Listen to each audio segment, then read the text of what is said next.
I'll call the committee is in public session. Apologies have been received from Darragh O'Brien. Can I remind members, visitors and those in the public gallery to please ensure that for the duration of the meeting the mobile phones are switched off, as this may interfere with the broadcasting equipment even when on silent mode. This meeting has been convened to consider the supplementary estimates for Vote 34 Housing Planning and Local Government, which was referred by the Dáil to the committee on the 28th of November with an instruction to report back to the Dáil not later than the 12th of December 2018. I would like to welcome to the meeting Minister Eoin Murphy and the Department officials this afternoon. I propose that the following arrangements apply to the debate. The Minister will make a brief address to the committee, after which we can then consider the subheads relevant to the supplementary estimates. I would remind members that in accordance with Standing Orders SO 184, discussion should be confined to the items constituting the supplementary estimates. The subheads are Housing, A3 Local Authority Housing, Local Government C6 and Other Services, and Planning D3 is Land Development Agency. I would ask members to indicate the subhead to which they are referring to if relevant when contributing. Minister, I'd now like to invite you to make your opening statement. Thank you, Chair and members, and I welcome the opportunity to discuss with the Select Committee this evening my Department's proposed supplementary estimate for 2018. And I'm accompanied by officials Mary Hurley, Sean Hogan, Niall Cusson and Janet Jacobs. The revised estimate for my department, which was considered by the committee last March, provided for gross expenditure of $3.264 billion this year, made up of $1.633 billion in current spending and $1.631 billion on the capital side. At the end of November of this year, over $2.6 billion of the total vote provision had already been spent, with good progress having been made in using these resources to achieve the objectives set forward in the various programmes. As we approach year-end, our assessment is that some additional provisions are needed in the vote to meet essential needs which have emerged in the course of the year. Supplementary estimate has three elements. First is the additional 2018 capital funding of €120 million, which is required for the Rebuilding Ireland Action Plan on Housing and Homelessness. Second, we need to provide some €10 million in respect of the recoupment of local authority costs arising from the severe weather earlier this year. And finally, it's necessary to make technical provision in the vote to create a subhead from which payments can be made to fund the operating costs in 2018 of the new Land Development Agency. And I've circulated a briefing note on these items to the committee, so I'll just make some short comments at this point, if I may. Over €1.8 billion is already being made available in the vote for housing programmes this year, and in addition, local authorities are funding a range of housing services with €92 million from surplus LPT receipts, bringing the total housing provision as matters stand to over €1.9 billion. Supplementary estimate before the committee follows through on a commitment in Budget 2019 by providing €60 million to fund additional emergency accommodation for rough sleepers and further family hubs to accommodate families experiencing homelessness. Increased delivery of emergency accommodation remains a key priority. While over 200 new beds were introduced towards the end of last year and a further 60 were introduced in the context of Storm Emma earlier this year, we will still have too many people rough sleeping, and so we need to provide additional emergency accommodation to ensure that there is a bed available for everyone who requires shelter. The extra capital allocation will allow the provision of a further 203 permanent beds and 130 contingency beds by the end of this year.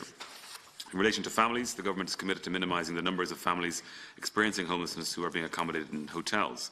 The Dublin local authorities are working on the delivery of a variety of family hub facilities, and further hubs are also being progressed in other areas of the country where required. The €60 million in homelessness-related capital funding will support the delivery of these family hubs, as well as the extra emergency accommodation. In addition, €60 million in capital funding has been provided to meet commitments under the Local Authority Social Housing Programme. In line with the targets set out in Rebuilding Ireland, authorities are engaged in both large-scale construction activity throughout the country, as well as targeted acquisitions where they are viable and appropriate and represent good value for money. The additional funding is required in order to ensure that the costs of the full level of activity expected under the programme by the end of the year can be met. The €120 million in supplementary funding will see the overall housing budget for my department, including the LPT receipts, increase to some €2.04 billion for 2018. The Joint Committee's session tomorrow meeting on the Q3 2018 Rebuilding Ireland update will provide us with a good opportunity to review the progress achieved with this funding in the first 9 months of the year. The second element of the supplementary estimate is an additional provision of almost €10 million to meet local authority costs arising from the responses to the severe cold weather of February and March of this year, also referred to in the broad as Storm Emma.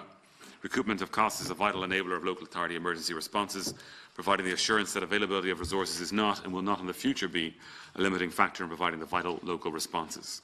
We all recognise the exceptional nature of activities carried out by local authorities in responding to these types of emergencies, and the fact that the costs of these unprogrammed activities could not be met from within existing resources. Reflecting this, local authorities were requested by my department to prepare and submit claims for recoupment of costs associated with Storm Emma response. Eligible costs include staff overtime, hire of plant and contractors for snow clearing and road patching, and materials associated with the response. Provision now needs to be made in the vote to cover recoupment of the local authority costs involved. The committee will be aware of the background of the new Land Development Agency and the importance of the government attaches to its success. Indeed, the committee has met directly with representatives of the agency and my own department. To support the agency in its early months of operation, I will be providing necessary current funding of the order of €600,000 from within the department's existing 2018 budget provisions to meet initial start-up administrative and other running costs. The supplementary estimate before the committee today will create the required subhead in the vote to allow payments to be made this year. To conclude, Chair, with the additional funding now proposed, the total vote for my department will now amount to nearly €3.4 billion in 2018. And I am, of course, happy to discuss the details of the supplementary estimate with the committee. Thank you. Minister. Owen. Thank you, and Minister, thanks for the opening statement. And probably unlike the Secretary General of the Department of Finance, you're not going to get anybody here complaining about overspend or request for additional money. So my questions, I suppose, are friendly questions. You'll be happy to hear on this occasion. And I'll stick to the estimates. We'll deal with the policy stuff tomorrow at the next committee. I would be keen to get some more detail, and obviously I'm talking about subhead A, just in terms of what the money is being spent on. So you say in page 2 of your statement that the extra capital in terms of the 60 million for homeless services will fund 203 permanent beds and 130 contingency beds. Now, on the back of an envelope calculation, that's approximately €180,000 per bed, which seems incredibly expensive. So can you give us more information in terms of, is the 60 million just for those 333 beds? Is it purchasing properties? Is it construction? Is it just, I'm just genuinely interested to know. I'm not at all questioning the expenditure on the emergency accommodation. But if it is €180,000 per bed, that's quite a big figure. Then on the other 60 million, I would be interested to know exactly what that money is going on. So, for example, is it going on local authority new builds or acquisitions? Is it going on approved housing bodies? And given where we were at the end of Q2 in the social housing construction report, pipeline construction report, obviously at that point in the year we were very behind in terms of output of the builds, although ahead in the acquisitions. You know, can you just give us an indication of where the overall output is in as much information as you have at this stage? I might have a couple of small supplementaries, but they're the two main ones for the moment. Thank you, Chair, and thank you, Deputy, for the questions. We'll call it friendly fire for today. We'll see what happens friendly tomorrow. Questions for today. Friendly questions, yeah. So in relation to your questions around the 60 million, in relation to, I'll start from your last question first, if I may. The Q3 construction status report is imminent, and by that I mean it's on my desk, and as soon as I'm out of here I'll be sending it straight over to the JOC once I've signed off on it. And what it will show, and we can get into more detail on this tomorrow, is increased delivery in Q3. Like what we saw over the course of 2017, we will see that the programme for delivery escalates into Q3 and will escalate again into Q4, although it won't show Q4 obviously, but we know from the work that we're doing out of the housing unit in the department, we have a fair idea of what we can expect to be delivered in Q4. So when you talk about that 60 million, what's it going to go on? Well, as is noted in the note that you received, because we have had essentially a doubling of the number of schemes that we now have in this pipeline, and that's housing at every stage, so coming through for approval, design, planning, etc. We have, as part of that 60 million that will be spent this year, we'll be spending money on housing that will be delivered next year. But also in that, and I think this is no secret to the committee at this point, is leasing hasn't performed as we would have liked it to have performed. So in relation to that 60 million, what it will go towards build for next year, it will also go towards acquisitions for this year. Acquisitions which will come in terms of acquisitions by housing bodies where they see that there's stock that they should acquire in terms of the needs that they need to meet. Acquisitions by local authorities where they see value for money. And I'm talking traditionally about counties outside of Dublin. Typically, sorry, not traditionally. Though not in the main. And then acquisitions coming from some bank portfolios where we thought it would be important to take this back into the stock for social housing. So that's primarily where that 60 million will go. In relation to the 60 million for emergency accommodation, it's across a range of things. So if you look at some of the emergency accommodation in terms of singles that's coming online at the moment, It involves basically refurb works on some buildings to provide for better heating systems, etc. It'll also provide for these non-permanent beds. What we're actually trying to put in place in a location such as Kurdistan is to have a standing emergency facility that gets ramped up and ramped down depending on what's happening. Is that an extreme weather event? Is it a contingency around a particular thing that is happening, for example, the papal visit, even though it wasn't necessary? Should there be a devastating accident or another type of incident that will require emergency facilities? So they are, I suppose, permanent costs that go into a facility that will be used on and off, and then the money also goes into capital works around family hubs. So it's not just the 203 permanent beds or the 106 emergency beds. It's also family hubs as well that have been programmed, so that haven't come online yet. And the difficulty there with some of the family hubs that we've seen is that we have been in the process of trying to get a family hub up and running, and we have fallen foul of a planning condition or a fire reg and that type of thing. So we will have a family hub program, if you like, but some of the family hubs that we think are going to come online don't always, because those reasons mean they then fall out of the mix, then we have to go and look for others. So, and then there are other reasons, I mean, we might as well be upfront about it, why we don't publish in advance where emergency accommodation is going to be, because sometimes the local community, unfortunately, isn't as receptive. Two quick supplementaries. Thanks for that. In relation to the emergency accommodation, then, I mean, is it that? I mean, are you saying that 60 million is going to fund more than 333 beds between refurbishment of properties for hubs as well as the permanent beds and the? Because I'm not looking for obviously for the locations of the facilities, but again, just to get a sense of what I suppose what are we getting for that 60 million expenditure? In relation to the capital for the second half of the 60 million, just I suppose a question. I mean, obviously the acquisitions were performing very, very well midway through the year. They were 300 or 400 above the full year target by that point. Would it be fair to say that more of that 60 million is going to go to acquisitions, or how much of it is going on early 2019 expenditure that's required in 2018? And in relation to that, and correct me if I'm wrong, if there needs to be some advance payments in 2018 for a project that is pipelined for delivery in 2019, does that then reduce the amount of money you need in 2019 for that project, or does it have any bearing on the allocations for next year for those targets? Thanks, Chair, and thanks, Deputy. I mean, in relation then to the emergency accommodation spend, just to give you as an example, the Sunnybank hub will come in at about 4 million in terms of the different capital costs we have to put into that. Somewhere like Stephen's Green, which I visited, which is a great new facility that Mick Barry are running, will come in at about 1.5 million to provide the beds there. And of course, of the 60 million, some of it's already been spent throughout the course of the year already in terms of the hub programme that's already there and the more than 20 hubs that we have.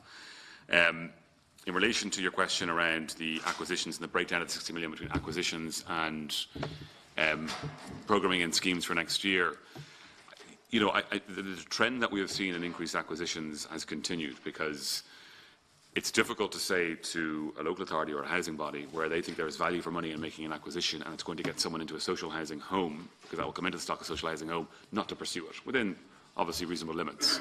So, and because we know that leasing hasn't performed as we had hoped it would be so far this year, and it's not going to meet what we wanted it to be over the course of the year, acquisition is taking up the slack. The breakdown between acquisitions for this year and what will be in the scheme for next year I don't have to hand, but we'll have a clearer sight of that when we are talking about what happened in 2018, which we'll be able to do in the first month of 2019. My question relates to the extra expenditure needed in relation to family hubs. Are we talking about extra money for extra hubs, or are we talking about the same number of hubs which are going to cost us more? And if so, why, or a combination of both? Minister. Thank you, Chair, and thank you, Deputy, for the questions. We're talking about getting extra hubs from this money. So if you look at the engagements that I've been having with the local authorities through the housing summits and through the recent housing body summit as well, that we had in September, we were talking about programming in greater delivery of family hubs, notwithstanding the fact that local authorities will have a programme, as I was saying to Deputy O'Brien, but sometimes, unfortunately, a hub can't be realised, that a premises can't be purchased because it just ends up not being suitable in the final analysis. So what this 60 million will do will help cover the capital expenditure that would have gone into some of the hubs that were provided over the course of this year, but is also being programmed in for future hub delivery that's underway. So it's both. Do you have any supplementaries, Mick? No, it's both for extra hubs and for hubs which are costing us more than we would have expected. And what would the balance be between the extra expenditure on those two elements? It's not, Deputy, that the hubs are costing us more than we would have expected necessarily. It's just that the money has already been spent and we've moved money across. So now we've looked for this additional estimate to cover that money that's already been spent. And in relation to the breakdown between those already spent and those that are going to come between now and the end of the year, we'll know that at the end of the year, depending on how things break down. I mean, the approach that we have taken in the department is where money is needed for emergency accommodation, we make it available. And we make it available at the time as we need to. And then as we get to a point in time where we are at the end of the year, where we have seen that there's additional capital funding available this year, we've then requested it to cover some of those costs and then cover some costs that will come in towards the end of the year. But this money comes from the same subhead as capital social housing spending. So it's only at the end of the year we then balance out the costs to see how they've actually been spent. But it's not a, if I'm being clear, where a request comes in for emergency accommodation for money, we make that available. If a local authority has a site, has a building, needs capital refurb costs, we make it available. And then at the end of the year, we will allocate it under that subhead. Okay. Pat? Yeah, just briefly, just in relation to the hubs, how many hubs do you hope to provide with the additional funding in relation to social housing? Can we do it on the same? Sorry, it was pretty late there. Just in relation to the acceleration of the delivery of the social housing, how many schemes do you think you will deliver in 2018 and how many units will they deliver in total? Thank you. Can you repeat that second question? Sorry, pal, I didn't hear that beginning. It's just, sorry, in relation to the social housing delivery, the projects, the number of projects and the number of units you hope to deliver by the end of 2018. On that question, I mean, what was programmed in to increase the stock of social housing for 2018 was about 7,900 homes. And what we are trying to do as we get to this point in the year is to make sure that we continue to drive delivery as per the targets that were given for local authorities for 2018. And the construction status report, which will be provided to the committee this evening, will speak more to that, but it will show that more needs to be done in the final quarter. And that's exactly what the housing unit is working on at the moment, to make sure that we get that delivery in line with what the targets were for each local authority. And then in relation to other areas where we have seen, for example, leasing not hitting what we wanted to hit, we have then done more acquisitions, and that speaks to why we've looked for additional funding. So, you know, at a minimum, I would expect us to hit that 7,900 target for an increase in stock of social housing, but it's not until, say, the first month of 2018 that I'll be able to tell the committee exactly what was achieved. But when we talk about this being a priority, I mean, that's exactly why there's an extra 60 million going to it in terms of the available resources. You know, when we look at other money that's been programmed across to social housing this year, it's a higher percentage than what was being envisaged at the beginning of the year, because it is a priority of the government and the Oireachtas. And so I would expect us to be at the least hitting our target for the increase in social housing stock for this year. Okay. But I can only confirm that in January. And the extra funding for the hubs, how many do you hope to? We hope to have 24 hubs delivered by the end of the year, but with more in the pipeline, and I think we're at 20 currently. It's about 560 family spaces are being provided at the moment through family hubs, and we're looking to increase that all the time. Okay, thank you. Thanks, Pat. Owen, you had another question?